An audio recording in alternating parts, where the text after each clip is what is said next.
My dad was stationed over here, so I've been coming here since I was a little kid. I've always liked planes, and so now I have a grandson that gets to come over too. The smiles on all the kids' faces, seeing them getting into the airplanes, getting to the trucks and everything.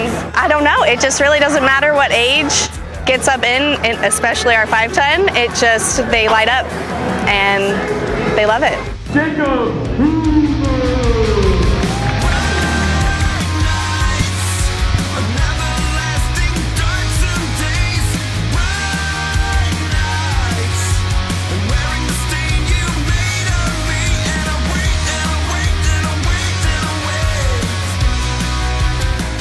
I'm probably excited to see the stunts. I'm excited to see the fighter jets.